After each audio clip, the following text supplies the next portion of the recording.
think we're live. I'll check on my phone. Yeah. Yeah, we're live. Yeah, we're live. Cool. So so go on. No, I was just gonna say it'll tell you in like the top left corner if you're live or not. Yeah, I see. Well, we got one viewer already. That's cool. So I'll start the space chase in a second. I'm just gonna share the live stream on Instagram.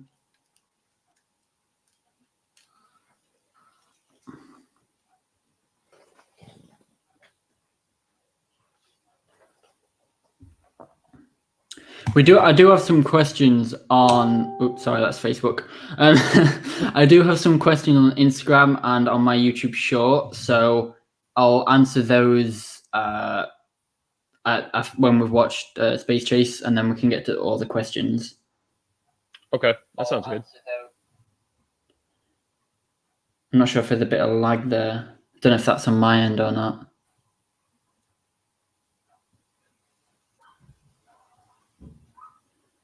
Just gonna share it to my voice actors and onto Discord as well.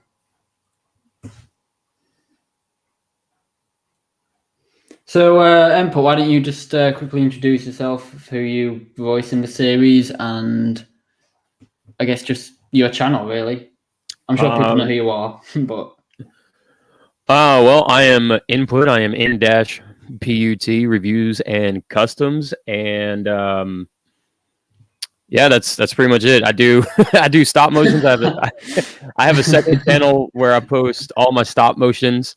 I have a podcast / live show every Saturday from 6 to 8 p.m. Central Standard Time, which is currently on hiatus until December 4th.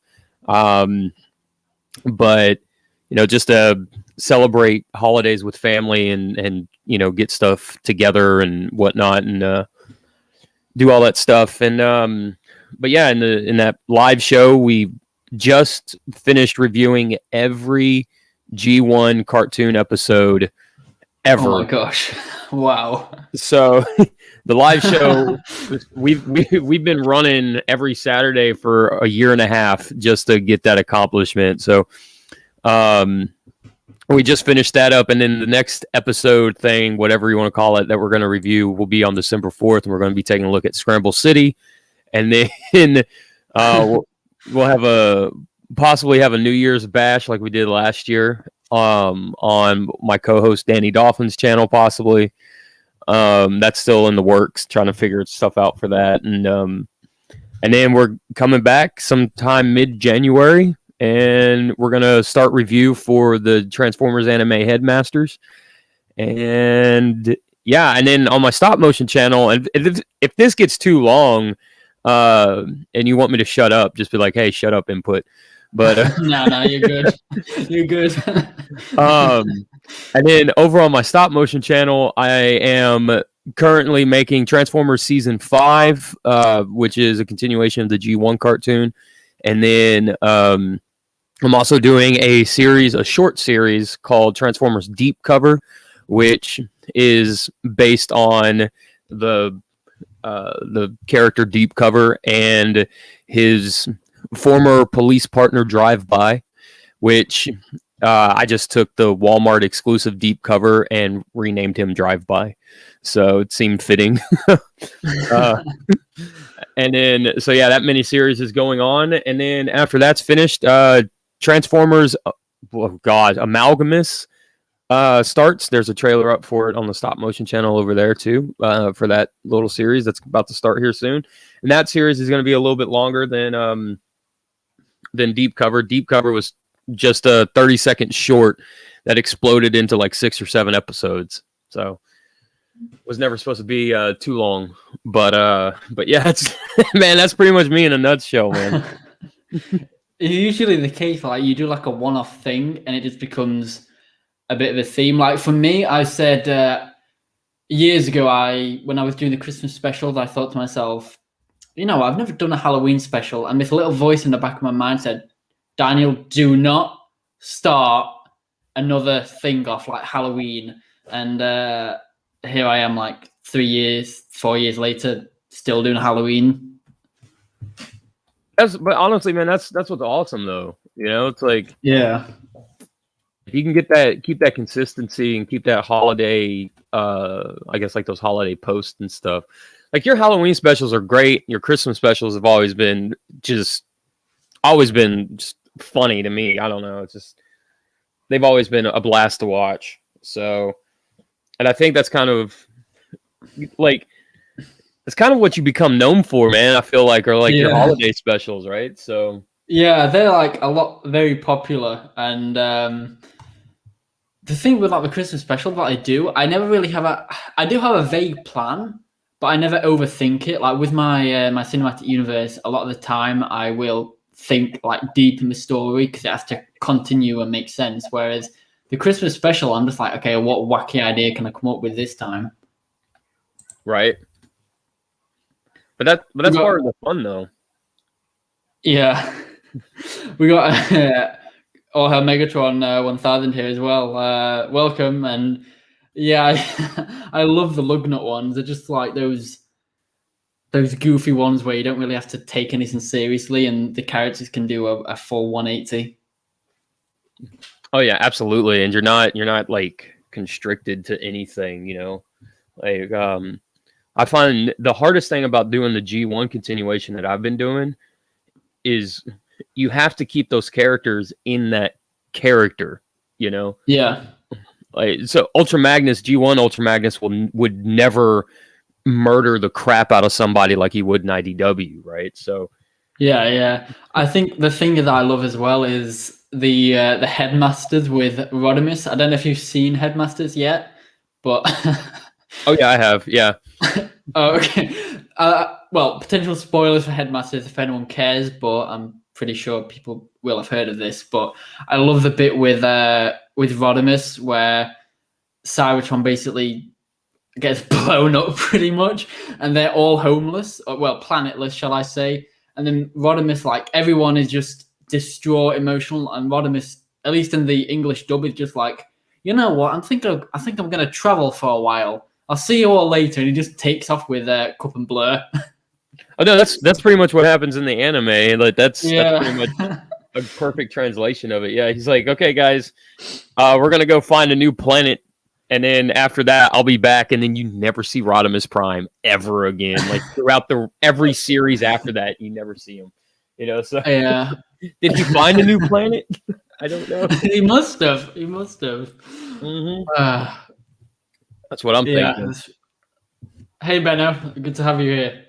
But yeah, I just love the headmasters, and it's not the writing is very odd, but I just love how I don't know. There's just something about it that I enjoy. It's like a guilty pleasure of mine. Like everyone I speak to, I'm like, oh yeah, I love the Japanese continuation, and people just kind of look at me and like, why? They've done terrible mistakes. And I'm just like, yeah, but it's just a guilty pleasure of mine. I just enjoy watching it.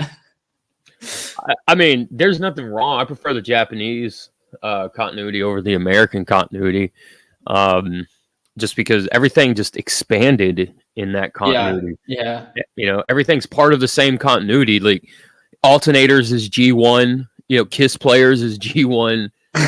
You know, it's like it never stopped. You know, it's all a continuation of G1, and it's I don't know. I like it. I like it because of that, not because I'm like a G1 purist or anything, but you get to see where these characters go and they keep going, you know? Yeah, I think the thing I love about the Japanese as well is how dark it gets. Like they just start blowing planets up. Like G1, the furthest they went was, well, the movie. Like Japanese continuity, they were just going, you know, they were blowing the planets up. They were really, like, you felt it was dangerous. And like Desaurus and Overlord, like they felt very powerful. Whereas when you look at like season 1 and we had like I don't know, like Rumble, Frenzy, and whoever else, like you could tell it there's a different vibe from the first couple of series to the start of a Japanese continuity. Definitely. And then in Victory, my one takeaway from Victory that I've always said is like humans die in Victory. Like there's a bridge, and these cars are going over a bridge, and the bridge explodes, and it's just all over the place, you know? And then Starsaber's like, oh no, they blew up the bridge and people were on that bridge. Like, they make no bones about it. Like, they point it out.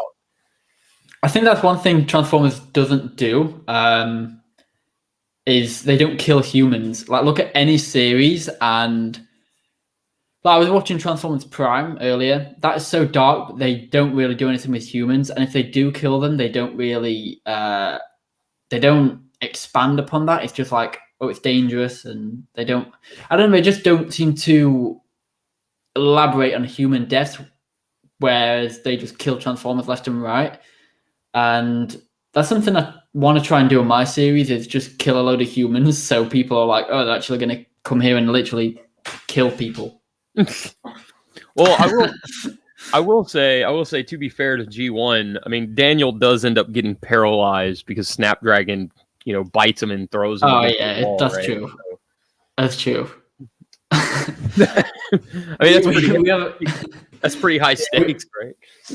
True. We have a question from Benno as well. Headmasters or Brainmasters? I've always liked Headmasters, but I think Brainmasters would just wipe Headmasters out in a fight. Let's be honest. I don't know what you think, Input. I mean, I like Brainmasters. Always to me seemed like a cheaper concept to Headmasters, right? Like, true. But yeah, if I'm being honest, you know, Road Caesar and the Star Saber would annihilate Chrome Dome's crew 100%. Last point before we get to the space chase, but one thing I love is in the Japanese continuity, you go from different levels of power. Like, we start with the Headmasters, and everyone's like, oh wow, Fortress Maximus. Oh, the Headmasters, they're really powerful. They have like the friendship of the Circle of Friendship or something, or whatever it's called. And then you go to Master Force, and it's like Power Master Optimus Prime, who is just so powerful, and Overlord.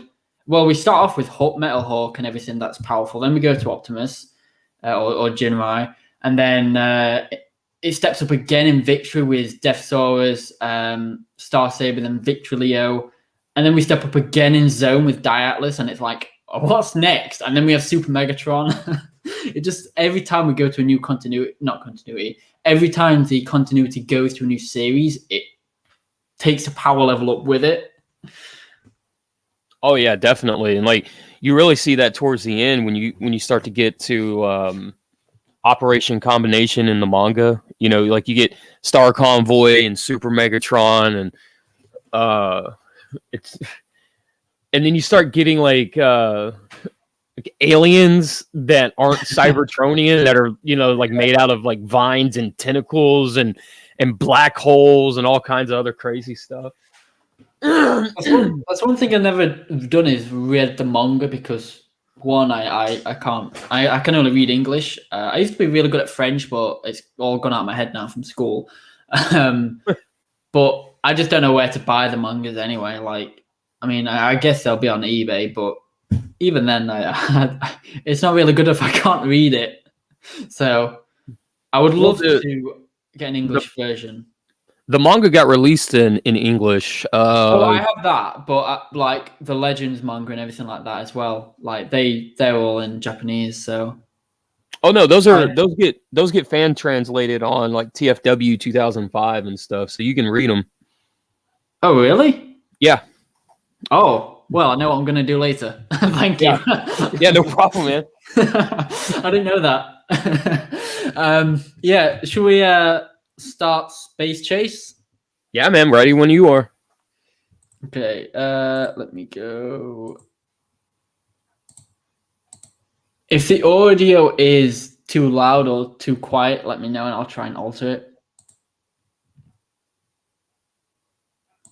So if anyone has any questions as well, then feel free to ask. I've got my phone for YouTube so I can see the questions.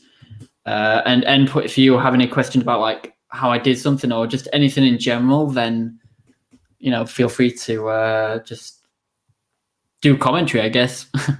Okay. I'll just turn it down a bit so we can audience can hear us.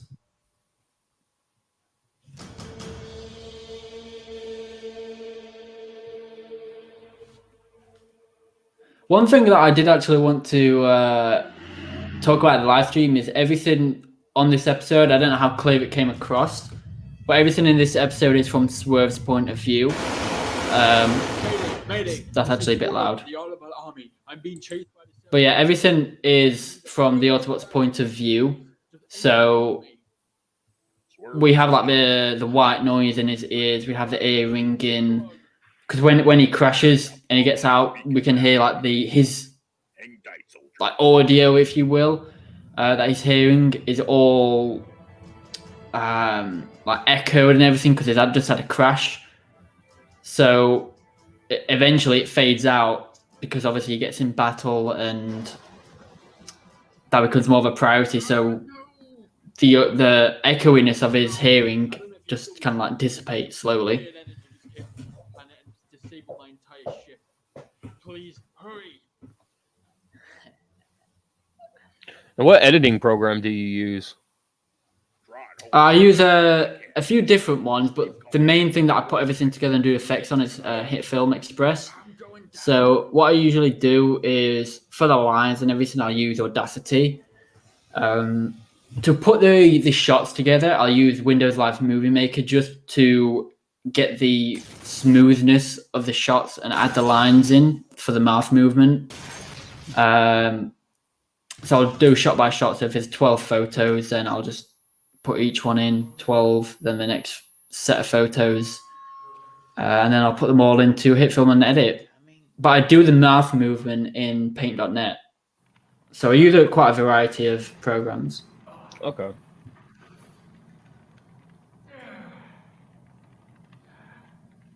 Yeah, because I was going to ask about the mouth movements, how you did those, because I know some programs you can, like if you use Dragon Frame, you can add mouth movements and stuff, like mouth overlays or whatever. And then I don't even know you could do that, to be fair. And then in like I've seen people in Movie Maker Pro upload like their own, I guess, like mouth cutouts, like pictures of them or something. And then then they overlay, over they overlay the mouth movement on the figure or whatever. Oh yeah, I have to look at two different things. That shot there, I was so proud of that slow motion shot where Axel just backhand swerve. Like, I don't know if anyone's ever experienced it who's listening, but if you ever get hit in the face, like there's different kind of levels to it. Like if you just get hit generally, you might be like, oh, and you brush it off. But sometimes there's like a hit that proper knocks 7 bells out of you and like makes you kind of stumble back. That backhand that Axel does, I wanted that to have that effect. So when he like goes slow motion, you kind of see him like do a full turn to the camera. I mean, he just gets whacked again. Yeah, they look really good. It looked really natural. Yeah, that's what I tried to really do, and slow down all the audio, obviously. We got a question from Benno, so he said, why did I choose Axel out of all the Decepticons? I've always liked how Axel was kind of like Lockdown, basically, in the sense of he's kind of like a bounty hunter, and he looks the same. And I just wanted... Lockdown has a different story in my series, and generally I wanted someone who's similar, but also very unique, and not a lot of people not a lot of people might know him. So I just thought Axel is quite suitable for that. He's very different, and I also like his colors as well. So, and here Graphics Motion actually debuting as Hound. Yeah, he did a really good Hound. Yeah. The Hound Pound, yeah, the name of the shit.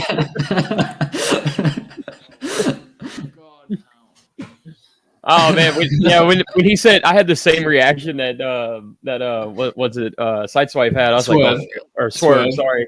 I was like, oh dear God. Hound Pound. It packs a punch. Mm-hmm. It really does.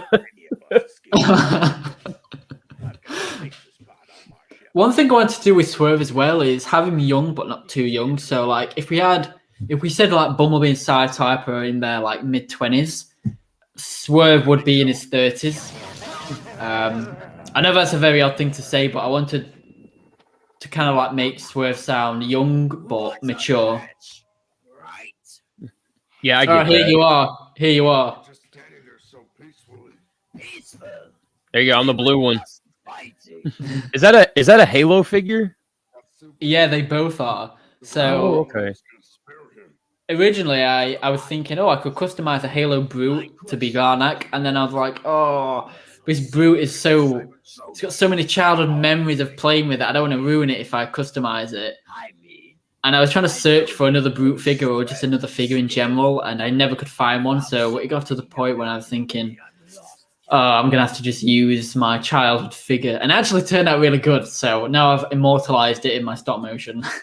And then the Halo Spartan, I did think about customizing, but I would only customize it into like a lighter shade of blue, and it's already got really good paint on it anyway. So I thought, why ruin it? So I just left that figure. Well, it's really cool about the Brute, like you doing the customization and stuff on it. Like I feel like every toy has a story to tell, you know? Yeah. And that's just adding to that toy's story, no pun intended. But yeah. which is super cool, man. So the only thing that I had problems with in editing with Garnak, he was fine apart from his silver areas, and it reflected all the blue because I had to blue screen him, and the silver on his armor was such a nightmare to try and edit. I believe it, definitely. We got Explicit Studios saying, is Hound the father of both Swerve and Sideswipe? No, he's not the father, but he's a good friend. There you go. I don't know why. I watched this and I was like, oh man, I overacted compared to everybody else. With the voice. No, I loved your delivery of the lines. Like, I'm not exaggerating, because the thing is, we haven't seen it, but there are more like Garnak and Kortork. There are more like them. And the thing is, like, Garnak, I mean, they're all different, but Garnak is very caring. He's religious, because we'll see a few times he'll say, like, God be with you, or something like that. Whereas Kortork is very, he's very aggressive. And if he doesn't like something, he'll say it. So the fact that you think you over-delivered, you didn't, because he's very... Again, if he doesn't like it, he'll make it known. And the fact that Garnak was all emotional, like worrying and everything, and Kortork just like, stop panicking. Okay. I do like this right here, the ending credits, man. This whole sequence is really cool. It's really somber, and it adds a lot to the entire episode right here. Yeah, so basically the reason why I chose this was going back to what I said at the video's loading. Going back to what I said at the start of this episode. Everything from start to end is from Swerve's point of view, and basically what I wanted was the audience to kind of be like, why have you just left us with this image of Swerve? Like, it sounds horrible, but I wanted the audience to feel alone with this, because it's from Swerve's point of view. Because from what's happened is we've followed him from start to finish, him crashing, him getting all his hearing like ringing with his ears, like echoey audio, and just getting bashed around by Axel. And then he gets stunned, and then he's just left here. And again, it's from his point of view, because he's just left there, and that's it. He's left there in the rain, he's left there in the cold. And that's what I want to do with the credits, is just leave the audience with him, because from his point of view, he's alone right now. That's super cool, man. I've just watching that, the way it ended and whatnot. I was like, man, that's, like I said, it's real somber, and it's real. you know, it's real lonely feeling with the rain and him just kind of sitting there by himself. You know, it's really cool. Yeah, well, he's still knocked out from the stun, but yeah. Benno says thoughts on Micromasters and will they ever appear in your universe? Ooh, good question. I don't actually have any of the Micromasters. I've never seen them in store ever, but I do want to have episodes with like minicons, so that might be a opportunity to include Micromasters. But I would probably need to actually try and find some. And Explicit Studios, what apps do I use to edit the effects and the green screen? So all the effects are done in HitFilm. It's very good. Also, one thing as well with the credits here is there's two things that I'm not sure if you noticed, but if I just pause it right here, you probably might notice or you might not notice it's dark. Like if I go back to the start where he's left, like it's kind of daylight, but if I go right to the end, and basically what I was doing is the storm on the planet has come and like clouds have covered, and literally within the space of 2 minutes, it's just gone completely dark, like nighttime almost. And one of the things is you can't really see it on the live stream, but the rain droplets are actually colored green. So maybe they are acidic, maybe. Not hinting, but maybe. Not saying, but I'm just saying, right? Yeah. And the last thing with the credits as well is I can never remember what time it's on. I'll just replay it, but there's certain audio where you hear like metal cages rattling or like a ship powering up and a ship flying. That's actually Kortok and Garnak. So basically, they take Hound and Axel. They drag them into their ship. You can't really hear it with the rain, but there is some rustling. So like them dragging Hound and Axel aboard, opening the door, dragging them aboard, messing about inside the ship, closing the door. There we go. That's the ship there. Powering up and then flying away. And that's, again, from Swerve's point of view, he's left there. We've got the camera just stuck here, and we hear them like getting the ship and flying away before the storm hits fully. That's cool. Matthew Smith, feel free to ask a question, please. But yeah, I really wanted to kind of like do that just as a little background. Well, and what's really cool is like it kind of goes with the red to the black. It's kind of like he's losing consciousness since everything's from Swerve's perspective. Yeah. Or maybe his world, since Hound and since Hound's gone now and they took him, maybe his world's turning black. Maybe it's getting bleaker for him. Yeah, and the thing is as well is like if we go back to the storm starts about here where Kortok speaks. You hear him speak, and then thunder strikes in a minute. And within this time frame to like here, so within a few minutes, the storm completely starts. And what I wanted to do was, if a storm can just change that quickly, like what is this planet? Because it's an alien planet. I've not said where it is, but the thing is, at the start of the episode and pretty much the entire, we have this red. Let me go further in. We have this red overlay that makes everything look like a bit hotter. So basically, the planet is like really hot, and then within the space of a few minutes, these storm clouds come, completely change it. Rainstorm, thunder, lightning, everything just comes within a few minutes and just completely changes the entire planet. And it's like this planet is different. It's not like an Earth storm where you expect it. Like this just happens. Matthew says, is it true that the new Transformers game isn't the same as the Need Your Transformer 2.0 game based on the fact a child got back shot from a dog. Thoughts on legal rape? Huh? I don't know. I'm not sure. Legal rap. If it says rap, then if you mean songs, I don't listen to rap. If you say legal rape, then rape isn't legal at all. So no.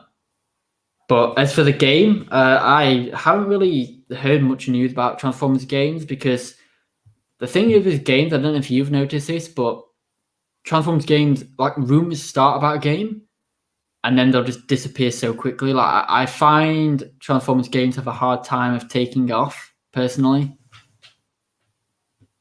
I think the problem is that, you know, Hasbro,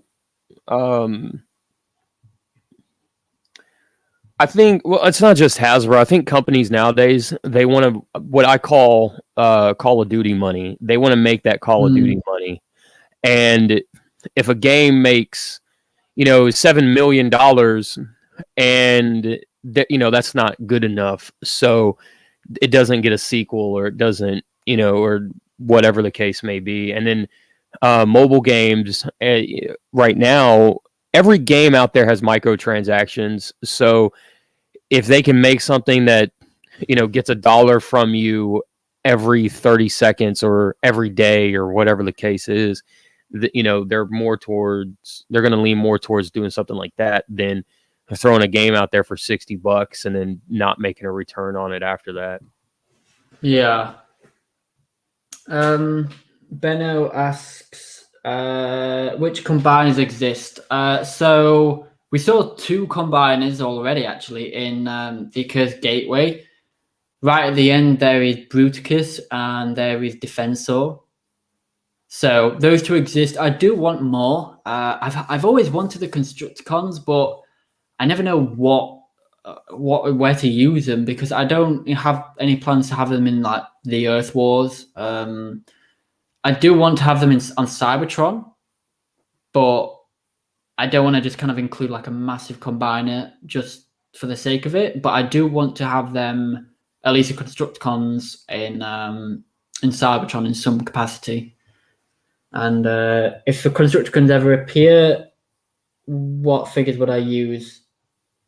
Probably the Studio Series, maybe. But Benno is also asking Nput, who is your favorite custom that you made? My favorite custom, dude, that's so hard to say. I would probably, I don't know, man. Like, they're all my children, I guess. But like, if I have to pick one, I'll probably go with the either my Siege Sunstorm that I did, or my Siege Yellow Jacket. I really like the yellow and black contrast with him. I do love all your custom Seekers. I think you're the only collector that has like a unique collection of Seekers. Like for me, if I buy a load of Seekers, it'll probably be like Starscream, Thundercracker, because I can never get a Skywarp. The Rainmakers, if I ever get them, I'll be waiting about 4 months. That's about it for me. So I love your collection of Seekers. Like you could do a stop motion and not have to like edit the hues of the figures just because they all look so unique. I will say, as far as stop motion goes, Deep Cover episode 6 is going to have a lot of the custom Seekers in it, so be on the lookout for that. All our Megatron has said that I mentioned it's the 8th installment. I actually have a playlist on my channel of all my stop motion in this universe. Oh, there we go, right in the top hand corner right now. Cinematic Universe in production. But for some reason, it never shows up on my channel, even though it's public. Sometimes I scroll through all my playlists and I can never find it. So I might just have to create a new playlist. I'm not sure. But yeah, from start to finish, there are. I can check the playlist now if I can find it. Unless I click back, but I'll show you the playlist that I've got so far. Where is it?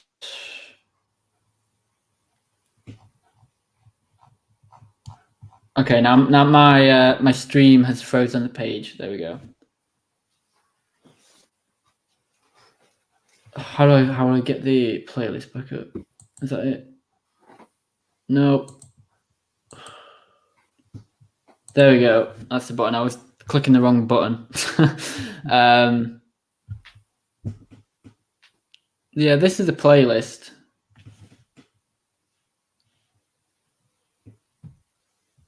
If it loads.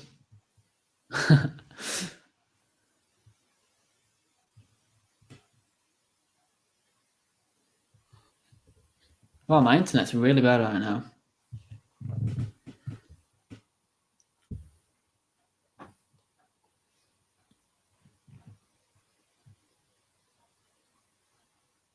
But yeah, the playlist has pretty much all my cinematic universe. So if I minimize that, if I go to...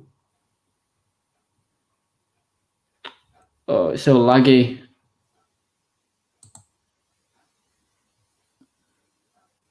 Oh, all right, why is it doing this to me?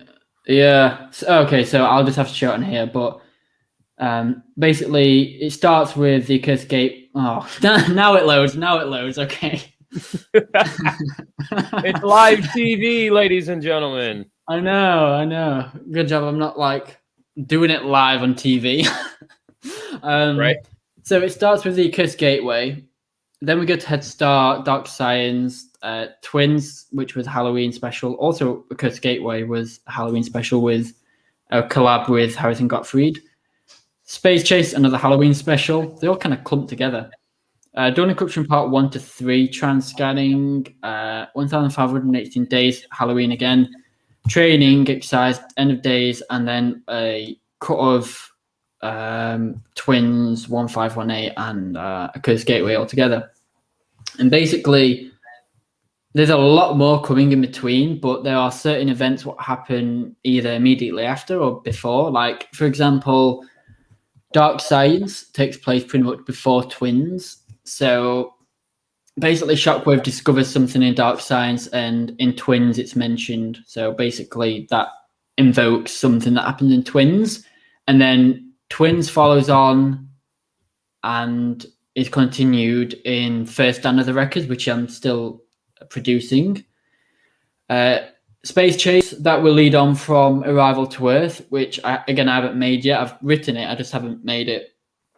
But basically, Optimus is, obviously, he has his call to Earth, and that's what Swerve and Axel are following. Swerve and Axel, Swerve and Hound are following. And then we're going to have a sequel to Space Chase that I mentioned. We Are Here, We Are Waiting, and that'll be interesting. Trans-Scanning leads on after another expanded universe. I'm not going to spoil it, but Trans-Scanning happens, and 1518 happens literally immediately after Trans-Scanning, and then Training Exercises takes place about a week or so after 1518. And then we just start End of Days Part 1. That sounds pretty awesome. I kind of droned on a bit there. No, you're good, man. Hey, they asked. That's what this is for, right? True. So, but yeah, I've got a lot more coming. So I've got Bounty Hunter in production next, which will be... It will take place before Space Chase and after Twins, so it'll come about here. Then we have We Are Here, We Are Waiting, which is going to take place after Space Chase, about here. And then just other expanding universes that will slot in between all these ones. you label these, don't you? Like where they go and whatnot? Like in what order? Yeah. Yeah. Sorry, I I thought I was sharing the screen of what I'm on right now, but I've not. Let me skip that actually, and go back and share this. So what I meant to share, because I've just been talking on this screen and thinking you can see it, but you can't. Again, I'm new to StreamYard, so don't hate me. But this is what I've been looking at. This playlist right here. Sorry again, I thought you could all see it, but yeah. So we have a curse gateway, head start, all these ones. So again, we are here. We're waiting. Will take place about here. First stand of the records will take place here. Bounty Hunter will take place here as well. And then we are here. We're waiting. Take place here. We've got some more expand universes coming around this area heavily. So yeah, it's just quite a lot of stuff coming. And if you guys are new here, you guys should hit that subscribe button and hit that notification bell. So that way you know when those new videos come up. Especially on Input's channel, so please subscribe to Input as well. I'll leave a link in the video and here in comments to your channel. That'll be good. I appreciate that, man. But yeah, so really there's still going to be quite a few expand universes coming. I am working on End of Days Part 2. I've not started filming yet. Well, I filmed one scene, but I'm not started editing or anything like that because I want to get a few more stories out there, because the second part is going to be quite a big one as well. So I want to really develop skills in like expanded universe stories to learn this extra stuff and then go into part 2. Yeah, is that first episode you did was what, like 30 minutes or so, right? No, it was nearly an hour. It was over an hour. Oh, okay. I don't know why, but I remember it. Maybe it's because it went by so fast. Yeah. I'll be back in 1 second. Input, do you want to take the reins? Yeah, sure. I'll be back 1 second. All right. So if you guys have any other questions, I guess for me, because I can only answer for that, feel free to ask. Yeah. So I don't know what to say. I guess as far as of the voice of my character, the way that I came up with it, it was a tryout, and it was like an alien thing from what he needed. And I'm back. Keep going. Oh, that's pretty much it. That's like the whole thing that I came up with for the voice. It was just, that's it. That's it's like, you need an alien. All right, then here's an alien, so. What I liked about Core Talk as well is I'm not really, obviously it's been a Halo figure, so I can't really take its armor off, but I had this idea originally of Core Talk potentially being like a robot, but also like organic, but not like a cyborg, because I do have a cyborg in my series coming. And he will actually debut in upcoming Spartan universe. Not going to say which one, but he will be coming. And with Core Talk, I was kind of like, I really would like a robotic alien, but not like a Cybertronian. Kind of like almost like an android, but also artificial in a way. And that's why I kind of like gave him like a robotic voice, because he's got like the robotic suit on him, but he's like part organic. That's cool. That's super cool. Yeah, definitely. Because why? I mean, I think we get lost in the idea of like the only thing that's in these universes are Transformers. As far as robots go, why couldn't there be something else? Yeah, that's what I've always thought. That's why I liked, despite what people think, like Age of Extinction, and even that last night, because Age of Extinction, especially like when we go around Lockdown Ship, we see all these weird aliens, and we actually, I don't know if you're familiar with the UK comics, but basically the UK gets like magazines, which they've done it for all 5 films, and they did it for Transformers Animated as well. but they did like comic strips that they weren't like IDW comics or anything like that. They were published by Titan Comics or Titan Magazine. They changed their name, but Right. there was one for Age of Extinction that actually kind of explains how lockdown came to Earth. Whether people consider it canon or not, it's up to debate. But there is one where lockdown gets called to Earth to basically deal with Optimus. And we actually see in the comic like another alien. And it's kind of like, wow, I love how they're showing different species, like not just Transformers, but like lockdown has gone to other planets. And he even said it in films like, every planet is been to, every species is the same. And it kind of really shows like, oh wow, there are other life forms out there, like you said. Yeah, it's just a really cool concept to me because we get humans and Cybertronians, and then every now and then we'll get something like I forgot what they're called, but like the people from Rebirth, like the people become like headmasters and stuff, right? So it's like every now and then, or in the anime we get the beast, whatever, the battle beast and stuff, right? Yeah. But it's almost like, they're exploring the world, but they're kind of not at the same time. So I kind of feel like it's this weird, like this weird left open part of the universe where not every planet has to have like a human or a robot or something. Like we could, like a cybernetic, like why not have a planet of just like, T-800s Skynet made or something, I do actually. It's funny you say that because I do love the Terminator Transformer crossover comic. I don't know if you've read that. I have not yet. You need to read that. Like, apart from Mars Attacks the Transformers being my favorite crossover because I love Mars Attacks, it's like a cringy, funny family film I always watched.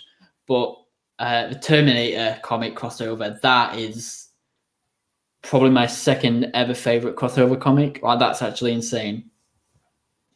Yeah, it piqued my interest because it was a Terminator crossover, and I'm a huge Terminator fan. And especially the old '90s Dark Horse comics, man, those were awesome.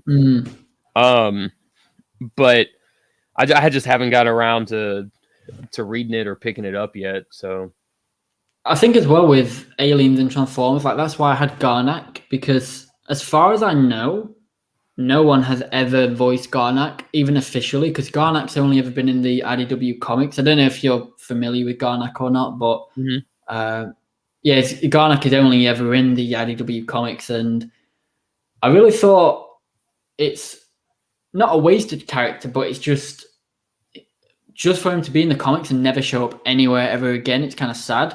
So I kind of thought years ago, I thought like, oh, what happened if I had like Garnak in my series? And that's where the idea started coming.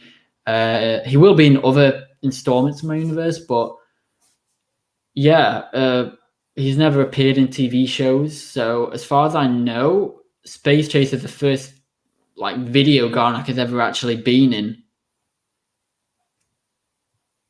That's cool. And honestly, what's really cool is when somebody does something like that,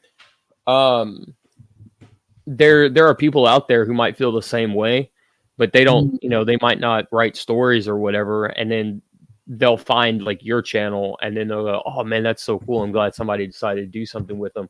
And so it kind of creates this whole new characterization for that character, Yeah. It's like in the comics, I remember reading the TF Wiki actually. I was just looking for a picture of Garnak and I remember seeing his description and it said something like he's described as a big dumb lug. And I do love Garnak, but I thought, I kind of want him to be a bit more intelligent in my series. So what you'll notice in the future is Garnak is very empathetic. And like I said before, he's very religious and emotional. So yeah, we got hints of what Garnak and Kortok are doing because how they say, are we ready for him? Exo says we are ready, but I don't know if we are or not. And he basically gets very panicked about it. So it's definitely driven by emotions, Garnak. rather than just being like a big dumb lug. Right. Welcome, Curtis. Hey, my man Curtis Schultz, what's up? Decepticons. I kind of read that in Einheid's voice. What's up, Decepticons? Einheid's awful, I know. Like when he turns around, when are we gonna start busting Deceptichops? I need you to make another. I can't speak. I just tried to recite the line and just messed it up. It's like a blooper. I have a blooper reel coming up as well. So every time we watch that movie, me and my girlfriend, I'm always like, dude, all right, Peter, stop talking to yourself. Go get something done. You know? And I do the same thing with Frank Welker. I'm like, come on, Frank, stop talking to yourself. Go kill some Autobots. I just love it. Like, I watch videos of people mocking, like, just filmed in general, of like when the protagonist or antagonist doesn't explain it to the audience and they just get on with the job. And it's so different. Like, I watched this guy where he was holding someone hostage and he was about to kill them, and the hostage was like, no, you've got to explain your entire plan to me. And he's like, no, I don't. Bang, and killed him. And like I don't know the term for it, but the dialogue where the main character just explains everything so the audience understands it. It's so weird when you take that away. Oh, the exposition dump? Yeah. Yeah, that's it. Yeah, I've had a lot of people ask me when I started doing season 5 for Transformers. People were asking me like, well, what happens here? Why isn't this? Why isn't that? Why, and they just kept asking questions and stuff. And I was like, okay. So I talked to Ultra Marcus and Gotbot, and I said, people are just asking me these questions, man. They're not waiting for the next thing, and they're just like, dude, just do an expedition dump and just be done, and just make them happy. And I was like, okay, because I put, like in mine, I put like universe alpha, blah blah blah blah blah, whatever, right? Yeah. And I'm expecting people to go, okay, what's this? What is this number? What is that? And then go look it up, but they're not. And they're like, well, what? What's this universe? And why is there like 3 primes in your stop motion? And I'm like, they're different universe primes. Like, come on. So I find like it's awkward, but it's needed a lot of the time. Yeah.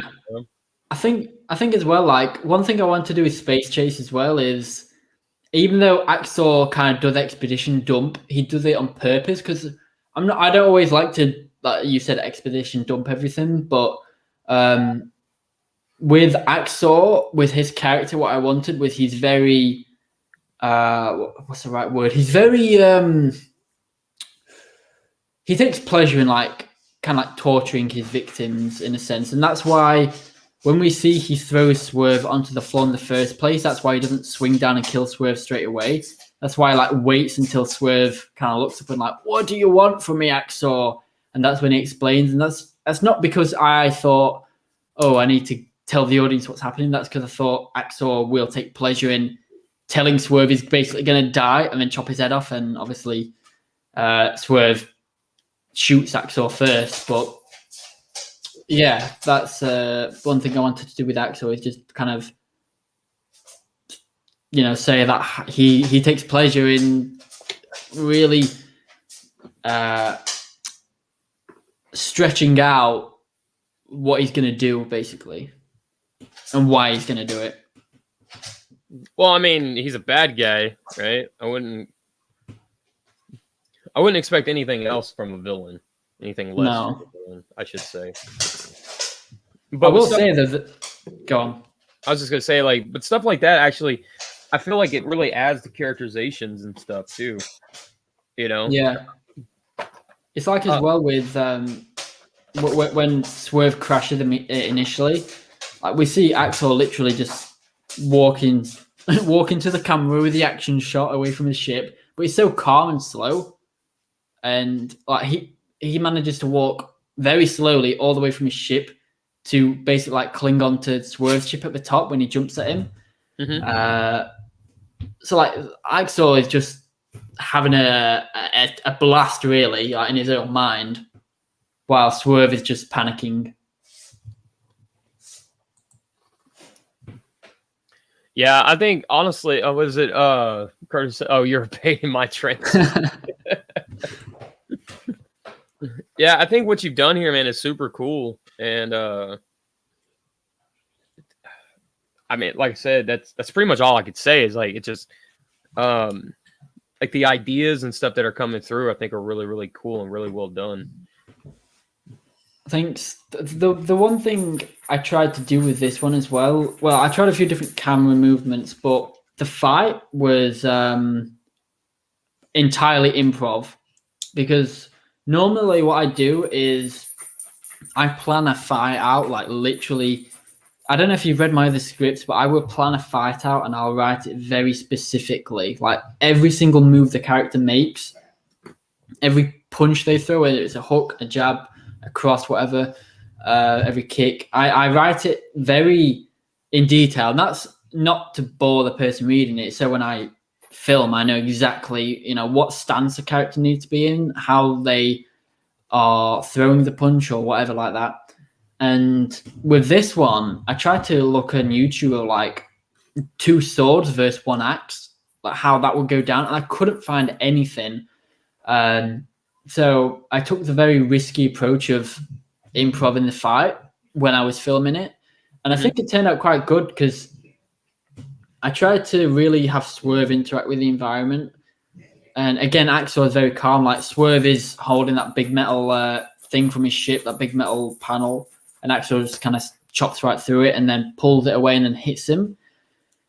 And I don't know how clear this came across, but with Swerve, I wanted him to be completely disoriented. I know I mentioned like the ear-ringing, but in the fight as well, like when, again, Axel chops through that panel and like swings it back, Swerve kind of like looks at it and then looks at Axel. And that wasn't because Swerve is like, oh no, I'm going to get hit. It's because Swerve's like exhausted. Like he's just been in, if I was to put it in real terms, it's like you getting in like a massive car crash or something and then having to get in a boxing ring straight after. And that's what I want to do with Swerve, is have him crash completely like out of it almost. And that's why he kind of like has that slow reaction of when he looks at that big panel Axel takes from him, because he's completely done. Like he if you slow the fight down, and I could actually show like behind the scene on this, the original footage, but if you slow the fight down, there's so many near misses when Axel swings. So there's 1 or 2 that Swerve blocks, but there's also quite a few instances where Axel will swing and it will just miss Swerve. And again, if you slow the video down, you'll see it. And that's what I wanted to do with Swerve, is just have him avoid it and hardly attack, apart from times when he knows he'll get a hit in, like the guns on his back, and just have Swerve in survival mode and Axel just kind of like playing around with him. Mm-hmm.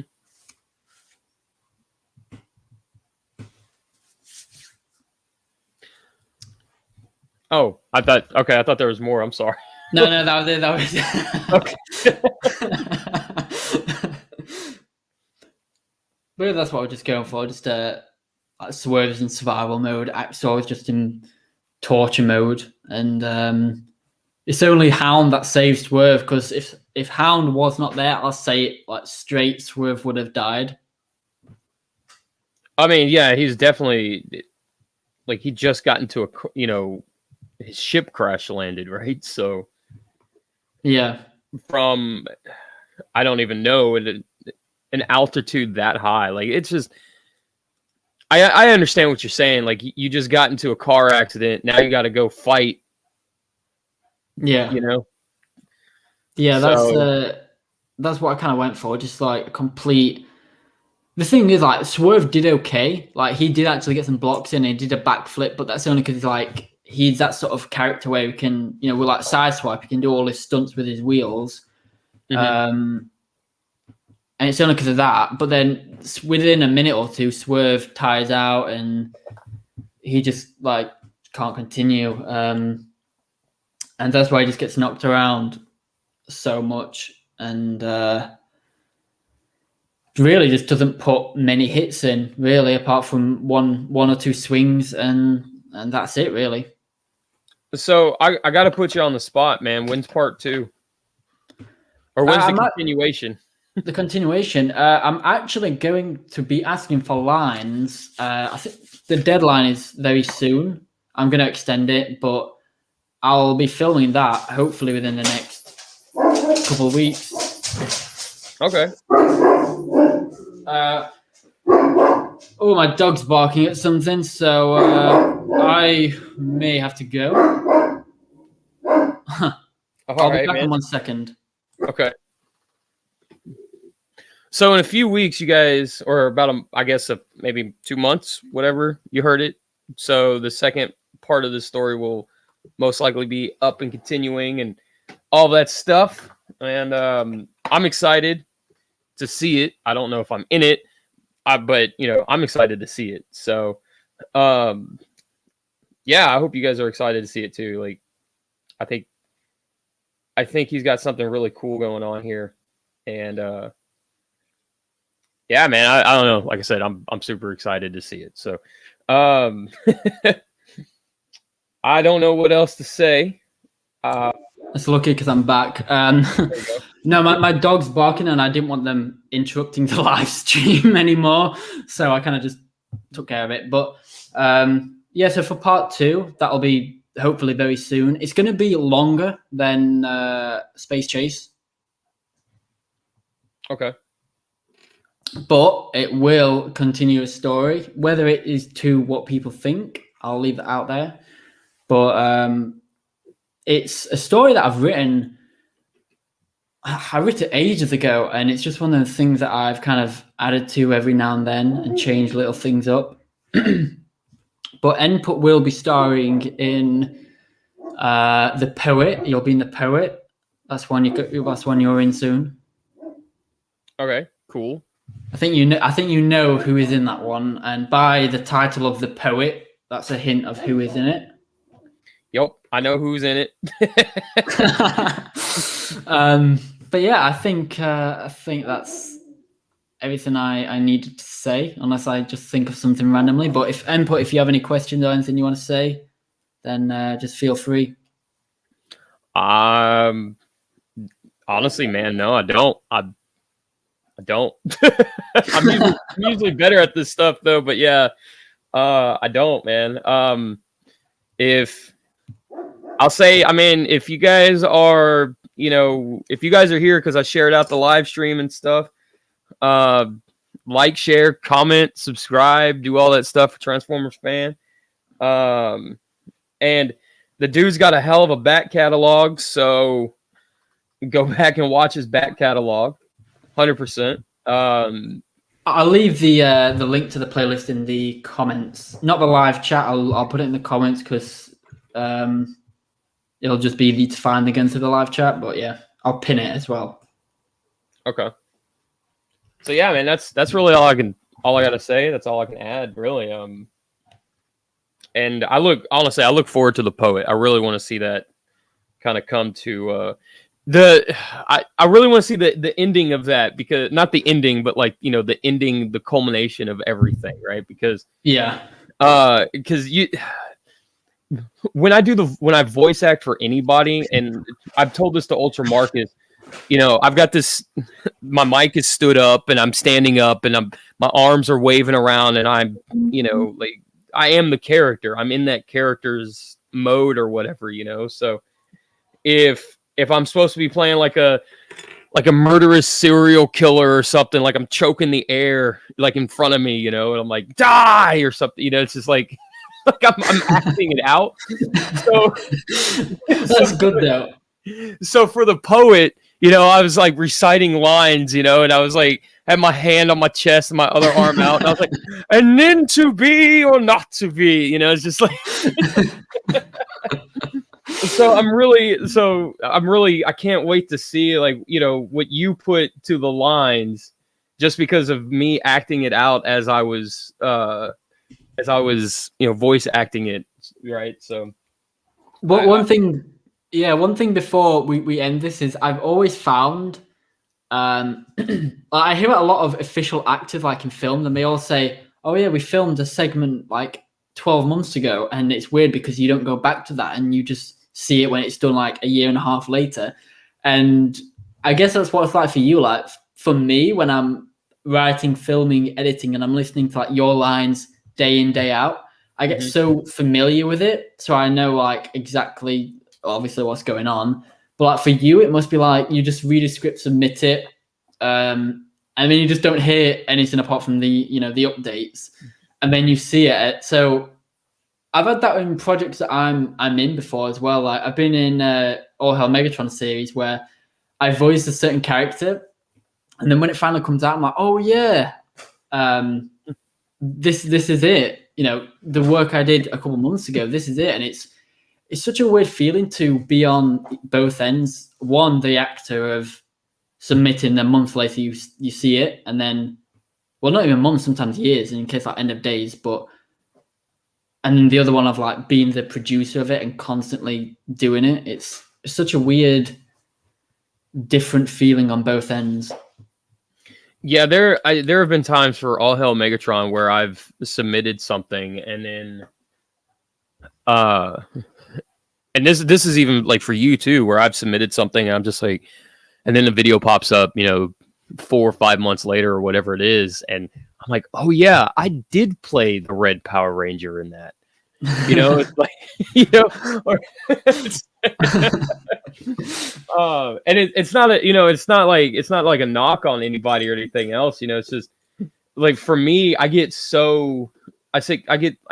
get so engrossed in like my stop motions and trying to get my lines and then putting my like the characters that I play into it as well and stuff. And it's like there are times where I will forget that I've played somebody or a character for somebody, and then the video comes out, and like I said, I'm like, oh yeah, I am Megatron, or I am like Jason, or whatever the case may be. And my girlfriend, once we were watching one of Ultra Marcus's stop motions, and I was playing a Dinobot, and I think I remember, if I remember right, I played Slag, right? And and we're watching his stop motion together, and Slag pops up, and there's my voice, and my girlfriend says, "Are you playing Slag?" And I was like, "I think so. I don't remember." and then the credits rolled, and I was like, "Okay, yeah, I was Slag. Yeah, okay." Like, so, and then there are times I've asked you, like, you've come back to me, I don't know, like a month or so later, and you're like, "Hey, can you redo this line?" And I'm like, "Yeah, absolutely. Can you send me the voice that I sent you, though?" Yeah, I've had that with loads of actors. They forgot like what voice they do, or they've had two characters where they have very similar voices and they end up sending the wrong voice. Yeah, I've gotten that too. Yeah, definitely. I'm like, no, you're playing Optimus Prime.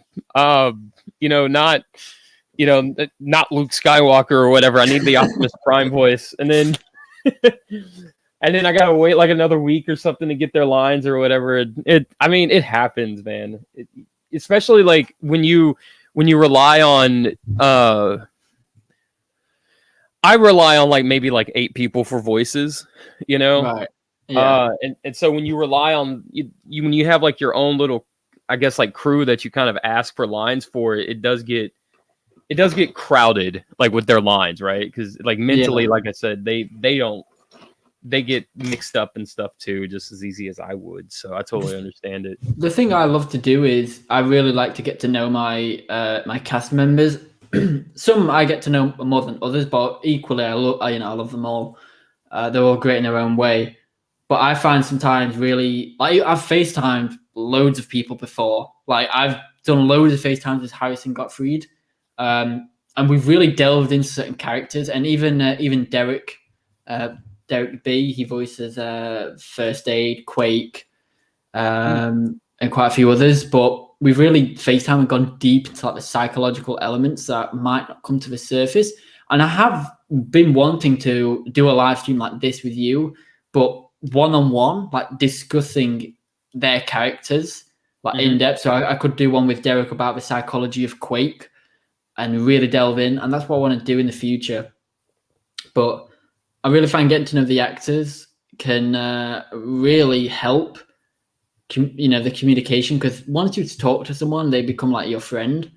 After a little while, you can really have fun as well, but kind of get to a sense where you're comfortable with like saying, this is how I feel the character might progress or say this line. And even gaining that like bond of trust where you kind of let them take the lead on it. Like I've said to Thanatos Prime before, I've said, this is how I imagine like Starscream saying this, but this character very well. This is your character. If you want to put your own spin on it, feel free. Because at the end of the day, it's like their character and they get to know it almost as good, if not better than I do. Like obviously I'm writing the character, but if it's just one or two characters they voice, they'll get to know very well. And quite a few times I've just let them improv stuff. So I think that gets to help when you get to know the actor. Oh, definitely. Ultra Marcus, he'll send me lines, and I'll just send. I won't send him the whole script. I'll just send him lines, and then I give him like a bit of a coach. I'm like, okay, he's supposed to sound like desperate in this scene. He's supposed to sound desperate, and then I'll get 5 or 6 or 7 takes in one thing, but each characterization or each line is on point for that character in that, that desperation. But I can do that with him, and I can do that with a few other voice actors that I use. But if I get a new voice actor, I end up sending them the entire, maybe the entire script or something like that, so they have an idea. Or we do this back and forth where we communicate, for like 2 or 3 days about what the lines are supposed to be or sound like or whatever, and then I get those lines in. But it definitely helps. Yeah, definitely, 100%. It really does. As well, like speaking of new actors, we'll probably wrap up in a minute if you have to get going at all. But Lord Mega Andy, who voiced Garnet, this was the first time I've ever had him in a project, because I did put an audition casting call out there for Garnek, and Lord Mega Andy replied, and I loved his Garnek. There was a few things we tweaked at the beginning, but it was his first project in my series, and really kind of taking the time to get to know that person a bit better and really speaking to them really, I think, helped. Whereas if you kind of just chuck lines on someone without really knowing them, it can work, but it might not have the same result. Whereas, like me and you, like we've spoke quite a few times. I feel like I know you a bit better now, and it's quite fun to really like dive in deep about certain characters and stories. And it really helps. I think it just helps build that bond if you get to know the actor. Oh, definitely. I could not agree any more than because it's true.